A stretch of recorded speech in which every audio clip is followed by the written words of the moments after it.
Wannan sako ne ga bankin jihar Yobe ta Yobe Microfinance Bank a ƙarƙashin jagorancin Dr. Almahajir.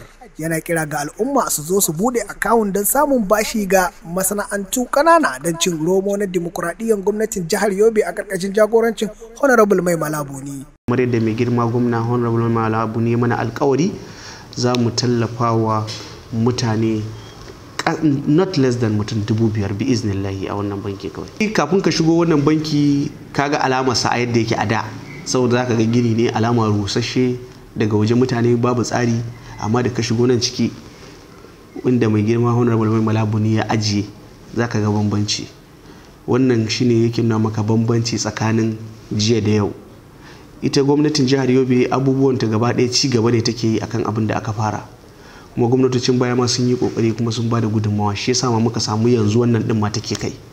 Amma maganar Allah, ci gaban da aka samu a yanzu in ka kwatanta shi da da kamar babu ne da akwai, domin wannan banki mai girma gwamna shi da kansa yake buga waya ya ce a kawo mana ajiya, shi da kanshi yake bugawa 'yan kwangiloli waya ya ce su zo wajen mu su karbi garantinsu, shi da kanshi yake dauka, ko kwanan da yanzu da kansa ya tura ni bankin sana'o'i wato Bank of Industry, inda ake nemo wa wannan bankin kudin da ya kai naira biliyan 2 saboda ta zo ta yi wa mutanen jihar Yobe aiki, kuma insha Allahu za a samu wannan kudade kuma za a yi wannan aikin saboda ci gaban mutane da kuma samun walwalarsu.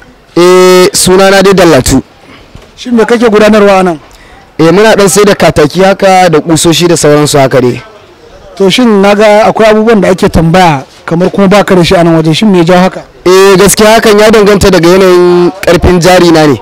Yanayin karfin jarin ka, yanayin karfin kasuwanka. Karancin jari ne ya kawo akan iya tambayan wani abun ma ba mu da shi sakamakon babu karfafan jari a hannunmu, kuma abu ne na karuwa wanda za mu iya samun karuwa a tattare da shi, amma kuma karancin jari ya kawo rashin sa, akan iya tambaya muna gani a tafi.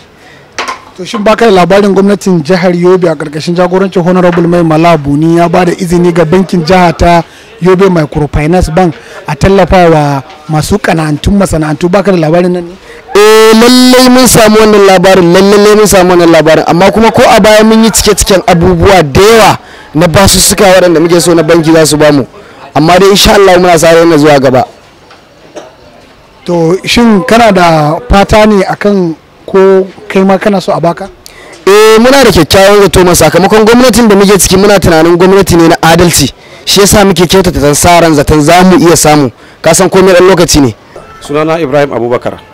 Shi kana makoci da bankin jiha ta Yobe Microfinance Bank, shin kana da halaka ta samun bashi ne ko kuma ya? Hakika ina da alaka ta samun bashi da ma taimakawa wasu daban wanda yake ba ni ba. Yace to ya kira mu ne ba don komai ba akan maganar wannan banki ne na tallafawa masu ƙananan ƙarfi, saboda haka da kuma 'yan kasuwa.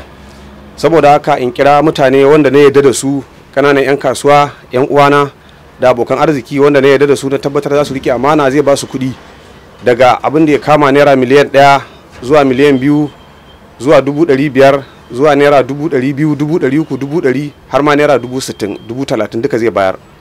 Wanda kuma aka dubi yanayin sana'ansu ba sana'a ce wanda za a ba su kuɗi ba, an ba su hakuri, an sa su a kudaden da ake barwa naira 30,000.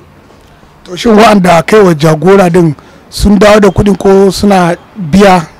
Alhamdulillah, daga cikin wa'anda na yi wa jagora akwai wanda suka dawo da kuɗi rabi, akwai wanda suka dawo da kuɗi fiye ma da rabi, akwai wanda kuma yanzu suka fara sun ba da kuɗi kamar 200,000 haka, kamar mai 500 ya biya 300, akwai wanda ya biya 400 ciki, akwai wanda ya biya 500 ma, har ma wanda ya dan haura 500 din ma a cikin wanda aka bayar.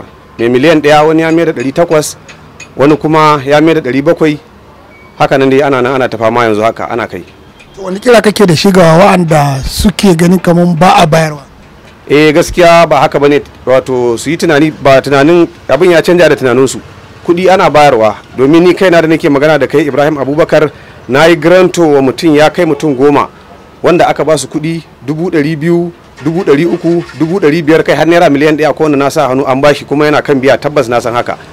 Saboda haka su yi hakuri, sai dai in mutum ba rabonsa bane, amma duk wanda yake rabonsa ne, a gaskiya wannan general manager yana taimako sosai, kuma muna zuwa wajensa kai tsaye. Duk ma mutumin da yake da shakku, in har ya tabbatar dan kasuwa ne shi mai rike gaskiya da amana, ya zo ya same ni, zan dauke shi mu shiga wajensa in yi masa garanto a bashi kuɗi, ko da yanzu a shirye nake da haka, domin in naje zai bayar.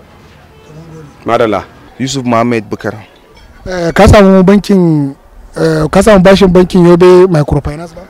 Mun samu mu team namu mu biyar muka samu da shugabanninmu da wanda ya mana granto, muka je aka ba mu naira miliyan 1, muka dau 200,000. To ya kuke biya? Akwai wani duk sati akwai kudin da muka zo na junanmu muka magana, duk sati muke hadawa sai in kai.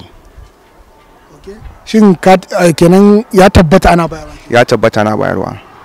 To amma yanzu ga shi kana anguwa na same ka, shin wani sana'a kake gudanarwa da wannan kudin nan? To da wani sana'a da muke kowane sati muna zuwa kasuwa, kasan kowanne da kowa da yanayin kasuwansa da yake. To ni na zuwa kasuwa ina sayan wake, gyada da sauransu su riɗi ina sayarwa. Yawa masha Allah.